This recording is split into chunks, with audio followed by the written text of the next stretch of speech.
bloggers' rights? Do they have the same rights as journalists or not? Before we compare the rights of the two, first, we have to know the difference between a blogger and a journalist. A blogger is a person who keeps an online journal on the web and usually keeps it public. A journalist is a person who collects and disseminates information about current events, people, trends, and issues. The two definitions are not mutually exclusive. A blogger can be a journalist, and a journalist can be a blogger. Bloggers who are proven to practice journalism and who have reasonable amount of followers on the internet can be considered as online journalists and are entitled to the same rights traditional journalists have. According to Electronic Frontier Foundation, what makes a journalist is whether she is gathering news for dissemination to the public, not the method or medium she uses to publish. And the Ninth U.S. Circuit Court of Appeals said that what makes journalism journalism is not its format, but its content. But what are the rights of journalists anyway?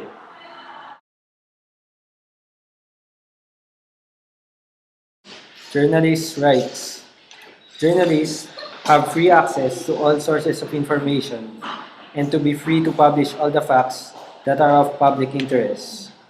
This is to let the public know what is really going on around them. Journalists have the right to protect confidentiality of source. Their interaction with sources sometimes involves confidentiality to keep the identity of the private, to keep the identity of the source private, even when demanded by the police. Many Western governments guarantee the freedom of the press and do relatively little to restrict press rights and freedoms.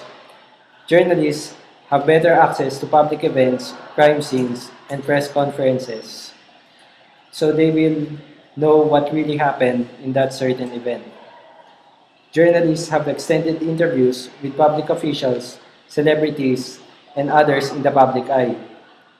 This is to know the opinions or the true stories behind these prominent personalities. And finally, journalists have the right of access to otherwise confidential documents. Are bloggers entitled to the same rights as journalists? Not yet. Relative to journalism, blogging has only been around for a short time. Unlike journalists, there is still no defined set of rights or laws that would protect bloggers, although some are in the works.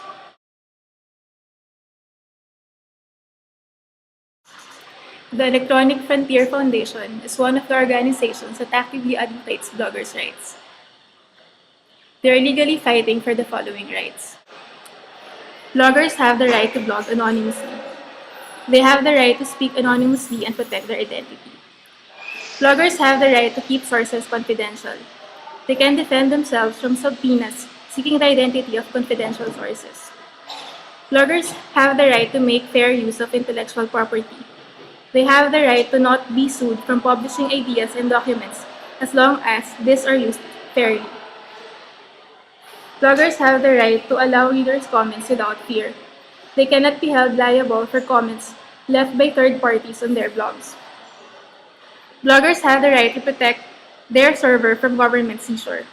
They have the right to hold the government accountable for investigations that cut off protected speech.